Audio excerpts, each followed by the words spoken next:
संयुक्त राष्ट्र सतत विकास समाधान नेटवर्क द्वारा किए गए एक सर्वेक्षण के अनुसार फिनलैंड दुनिया के सबसे खुशहाल देशों की सूची में शीर्ष राष्ट्र है, लेकिन साल के आधे से अधिक समय तक इस देश का अधिकांश भाग बर्फ से ढका रहता है।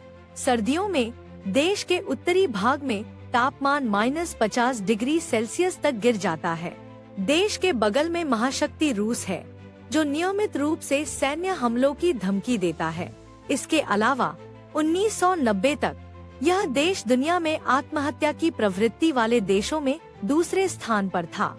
इन सब के बाद राष्ट्र दुनिया के सबसे खुशहाल देशों में कैसे रैंक करता है?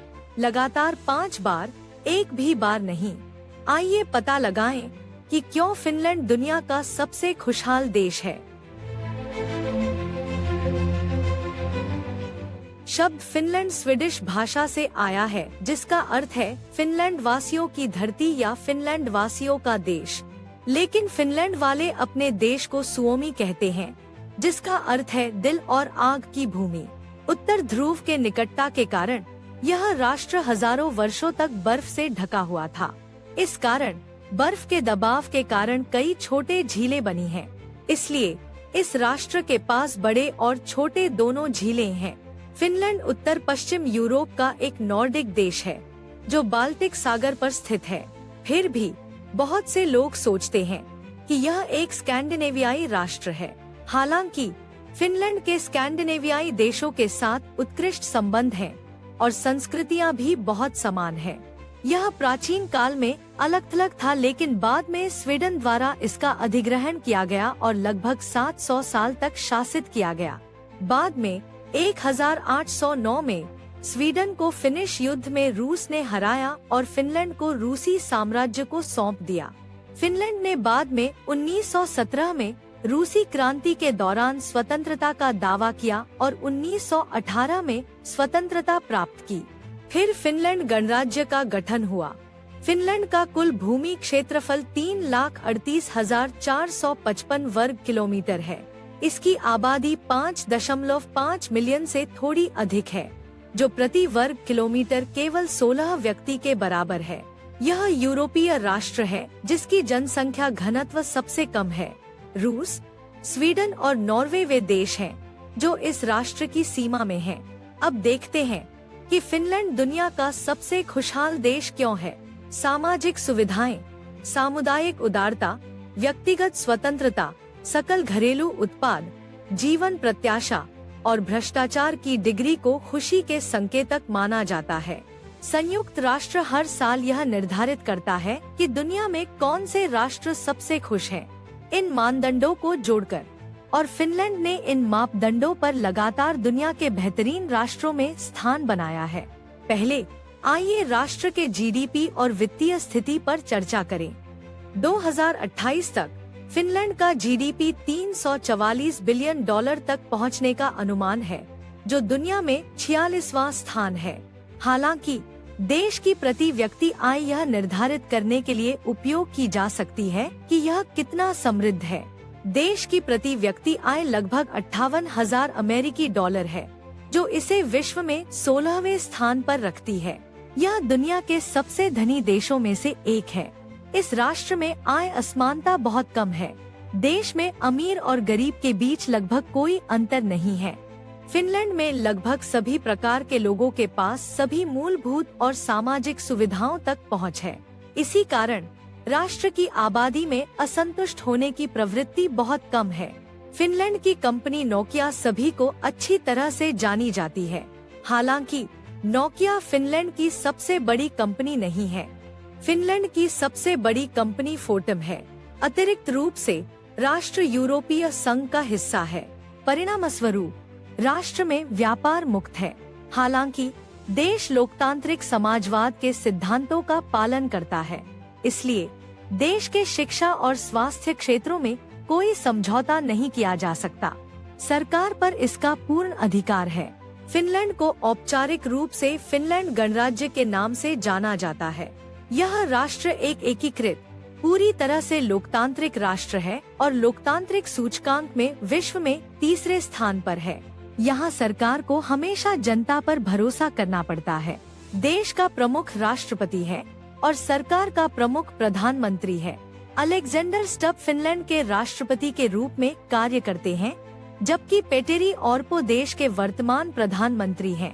हर कोई, यहाँ तक कि राष्ट्रपति और प्रधानमंत्री भी, इन भूमिकाओं को नौकरियों के रूप में देखते हैं।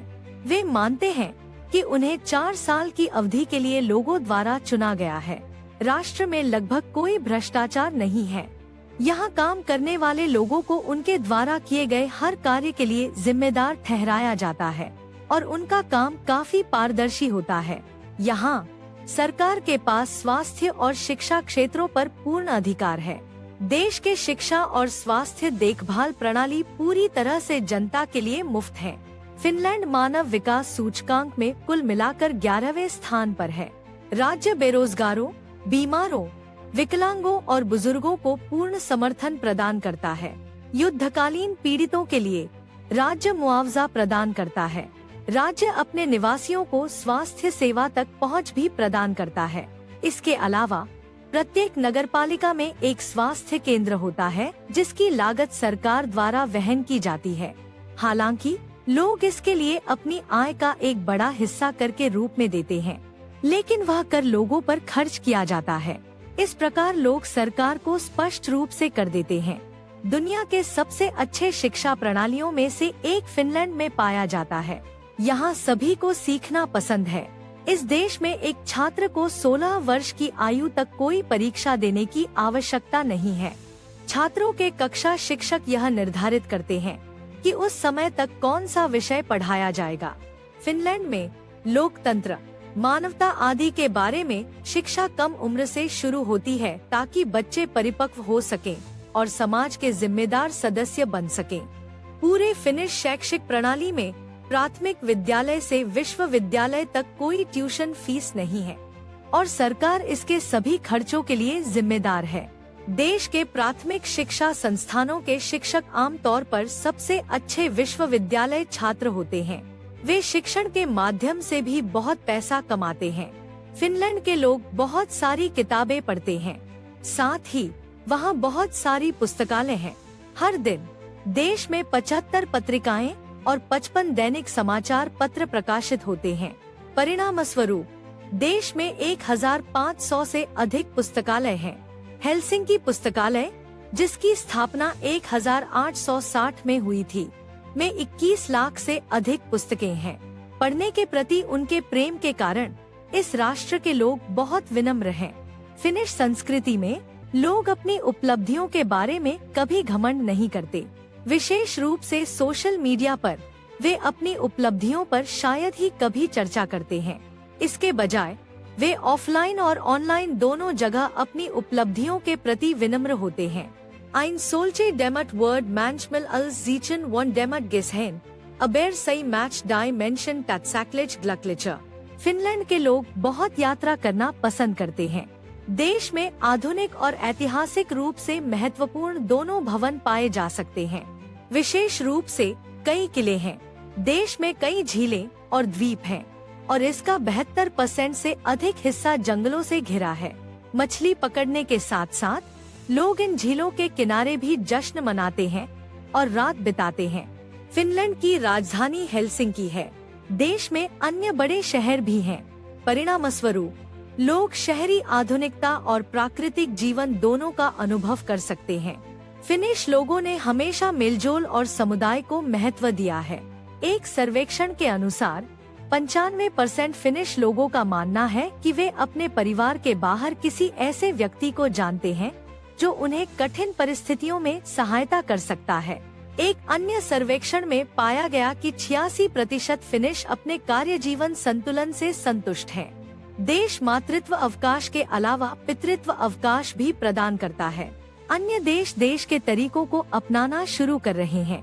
काम के बाद फिनिश लोगों के पास अन्य देशों के लोगों की तुलना में अधिक फुर्सत होती है, इसलिए वे परिवार या दोस्तों के साथ प्रकृति का आनंद लेने बाहर जाते हैं और देश भर में फैले हजारों झीलों में तैरते हैं।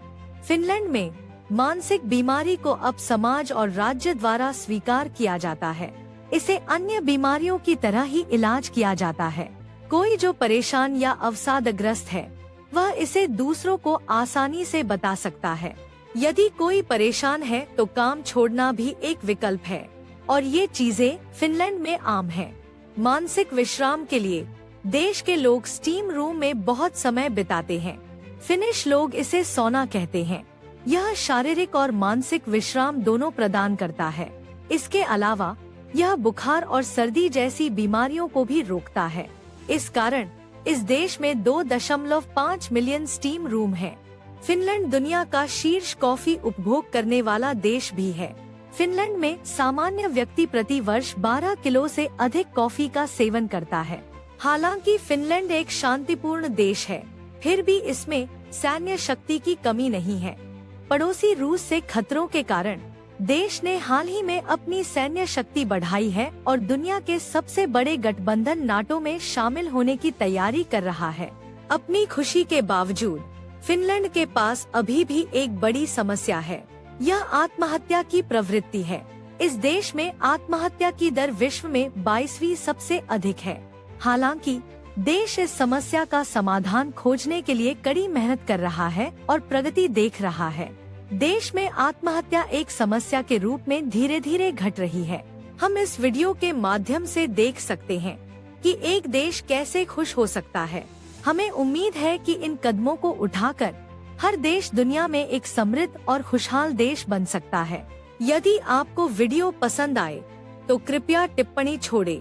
यदि आपको यह पसंद है तो कृपया लाइक बटन पर क्लिक करें। आप चैनल को सब्सक्राइब कर सकते हैं और नियमित रूप से ऐसे वीडियो प्राप्त करने के लिए दाईं और घंटी आइकन पर क्लिक कर सकते हैं। आप चैनल पर अन्य वीडियो भी देख सकते हैं। देखने के लिए धन्यवाद।